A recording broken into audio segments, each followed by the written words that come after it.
Hello. How's your weekend been? I hope it's been good. So before I get into anything else, want to remind you that the new element news is coming out tomorrow. As confirmed on the forums, or it should be. So this is your last chance to guess what the new element might bring, what its level 6 upgrades might be. Is it going to be stronger than Legendary and Divine?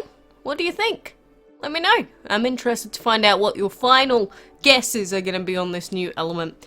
But anyway, on to DML. We've got 2 dragons that have been sitting in a hatchery for actually a couple of days now, and I want to actually get them out of the way, especially since we're going to have new events and such to do. So the first dragon that we have here is the Craggy dragon, which was the dragon from the boss challenge event.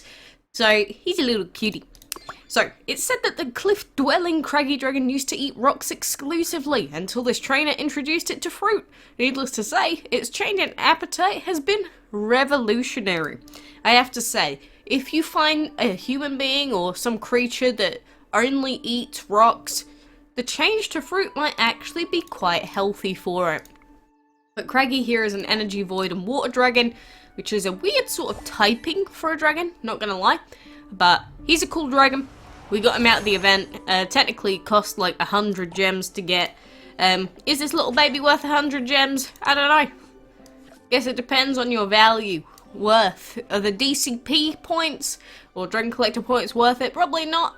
But I'll take a new dragon. Yeah, stop having a fit. Please. After all this effort that I went through to, you know, bring him into the world, now he's just having a little strop. Fine, if you're gonna be like that.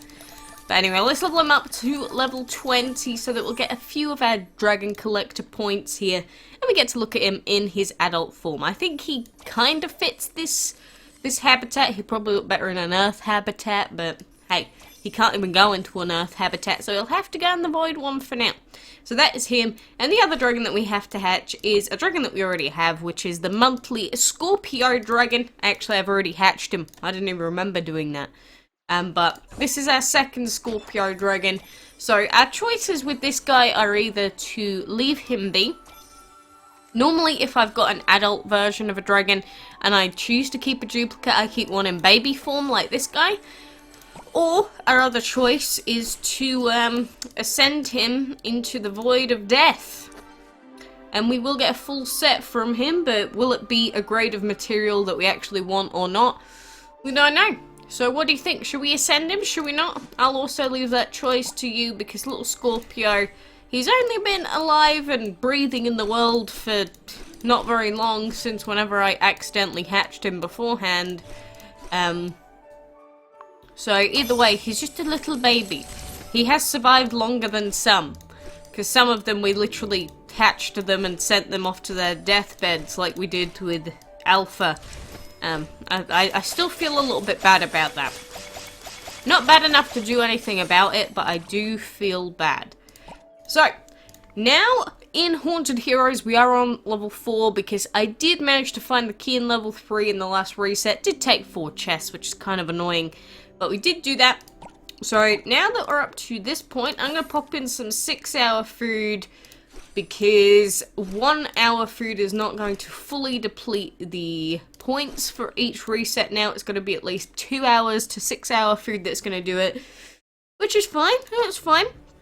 And so on level 4, I think I remember this correctly, but don't take my word for it. The last time that we did this event, we went all the way around and came back from up top, and that's the way that I'm going to check out this route first. Because this is one of those maps where it's like, at first it might be like, yeah, sure, go to the left-hand side. But if you go to the left-hand side, then you might end up doubling up on the amount of points that you have to spend, because either way, you might want to have to come back to this chest. So you're either going to get to this chest by this route, or you're going to get to the chest by going over the bridge. And this bridge is super duper expensive, so we'll have to see. We'll have to see, but at the end of the day, for me, it might not be even much of a problem because I don't plan on opening every single chest in this event. But this is why it's really important, and I always urge you, if you're super interested in fully maximizing how fast you go through the events, go on the wiki, open up the map, do the calcs yourself. It's all fine and dandy me showing you it and saying, yeah, go this way. But until you actually understand why and how I do the calculations, you're not going to fully understand, I guess, how everything comes together and how it's all calculated, if that makes sense. So, like, here, if we knew the actual costs for all of this route, this one's 180 already, this one's 162, so this one's going to be slightly more expensive, but there's 1, 2, 3, 4, 5 tiles, this one there's 1, 2, 3, 4, 5, 6 tiles, and then there's a battle on top. So, my castle event mind from the past is telling me that possibly this route here would be very slightly cheaper, even though there's an extra tile, because these are going to go up in point costs very slightly, whereas this one at the end we've got a battle to do instead. But, do you know what removes that umming and ahhing of, ooh, which one's cheaper, which one's not? Calculating it on the DML wiki yourself. It is so important that you go through on the DML wiki and you calculate things, because otherwise you're just guessing at which one is the cheapest one, and guessing is not going to win you the prize at the end of the tunnel. And also make sure you're clicking all of these ghosties, because if you remember anything from the last Halloween event and some of the other events, these ones here that disappear and then come back, you want to be clicking all of them. You'll find out after you do it through all of them on level 6. If you know what it is, then you don't need it explaining to you. If you've never done it before, maybe you'll get a cool surprise. But I don't see the point in explaining why you should do that until we actually get to level 6, and I can show you why you should be clicking all of those special ghosty ghoulies. It's nothing too extravagant, in fact it's pretty pointless, but I guess some people want to do it. Oh, 12 gems! Just what I was looking for, my friend! Ho ho ho! See what I mean? How I keep saying I keep being given gems after gems after gems. I'm not making it up. Just keeps throwing them at me. I don't know, game. Why are you being nice to me?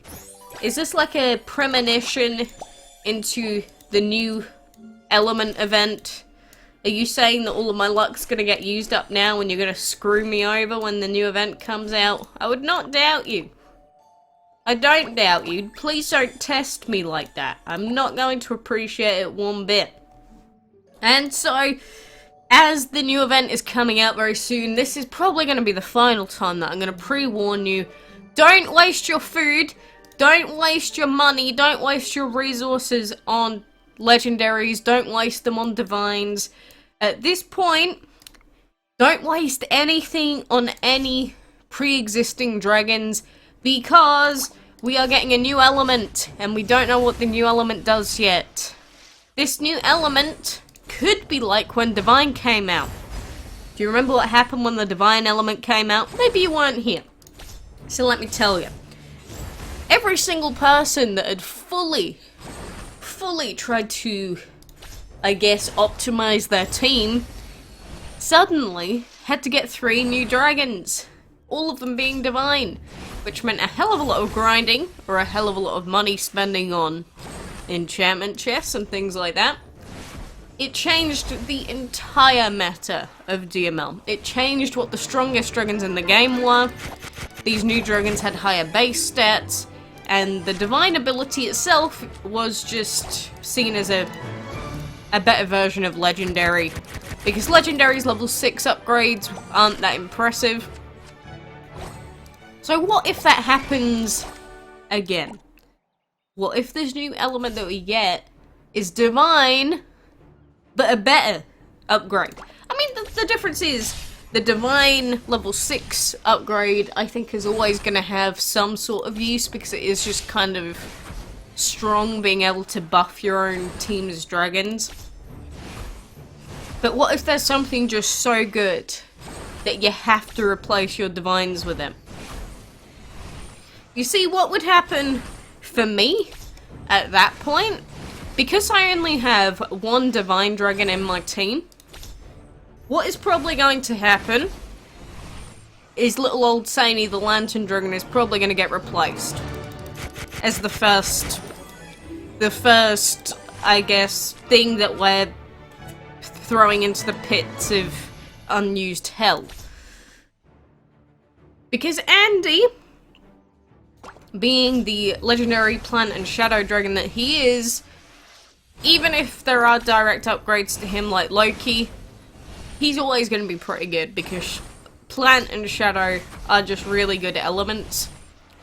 Now, the problem becomes, what if the first proto dragon we get is a proto? Assuming it works like this, what if it becomes a proto, plant, and shadow dragon? And what if this proto upgrade is outright better than legendary? At that point, we would have to replace Andy. Main reason being because of castle events. And again, oh, extraordinary, that's pretty pog, dude. But again, this is assuming that Proto ends up being better than Legendary. Because we need to have an even sort of team worth of dragons. If that ended up being like the first Proto to come out, say it was one of only 2 Proto dragons that we got and the other one was really bad, and that was the only one that we could really put on our team, we would have to get rid of Andy. Because we need more, I guess, difference in elements, because we'd be leveling up a dragon that's the exact same elements, but we need to make sure that we have 3 dragons that have sort of different elements, in case there's ever, you know, I guess a further update in future that raises the dragon level cap above level 100. So it's not like Andy would just be, like, not used from this very point onwards, because the level cap right now is level 100. But technically he would be replaced with that dragon if it's an outright better upgrade than Legendary. Again, it's sort of like when Loki came out. Ideally, we would replace Andy. But the amount of investment it takes to do that, just for a very slight upgrade in damage and some buffing, it's not worth the amount of wasted materials. But if the new element ends up being better than Divine and offers something that you need to have in your team, and at the same time we might have specific events that only let us use the Proto, that's the stand-in name I'm using for element, what would we do? We have to have a dragon with Proto. And at the same time, I'd still want Sani to be upgraded. But then you gotta think about if the level cap goes up in the future. So maybe for now, it wouldn't be as much of an issue, but if the level cap went up, it would be. So it's something that you gotta plan your team around. It's not quite as simple as, there's new dragons, I want them. If you wanna try and maximize your composition for future events, you gotta think about everything. And as much as I wouldn't really want to replace Andy, I didn't even want to replace Reptar, the Comet Dragon, who was my first legendary. I didn't even want to replace him, but he was just not doing very well. He was not doing good stuff for us, and so eventually I just replaced him. Andy has been a very, very big boy for our team. He carried us through this map so hard. I won't want to let him go. But sometimes, good things have to come to an end. You can't live in fantasy forever. We can't keep pretending like Andy isn't directly outclassed by Loki anymore. And if this proto element comes out, which is just a better version of him, again, it's a very unlikely scenario. But we would have to start thinking. And we may never see him in our regular 3-team battle stuff ever again. Unless we just doubled up on it on the map and we did have 2 plant shadow dragons and then we had Hermes as a plant wind as well. Poor old Hermes has been outclassed by Freya. Let's not even bring that into the conclusion. The bottom line is, every single one of my team members has been directly outclassed by a different dragon. And for once, I would like to have a dragon that is actually the strongest form of what it could be, because I'm beginning to get quite miffed. But either way, if you're thinking about what to put in your team, make sure you keep everything into account and you make a good proper decision rather than something spur of the moment or not really thinking about it, because you don't want to screw yourself over in case anything ever happens in the future. But we won't ever get a level cap ever again. But you don't want to be in that situation where we do, and then you don't have a team ready for it. But either way, for now, I appreciate you being here. Let me know what you think about that new element and what you expect to see. And until next time, I will see you then.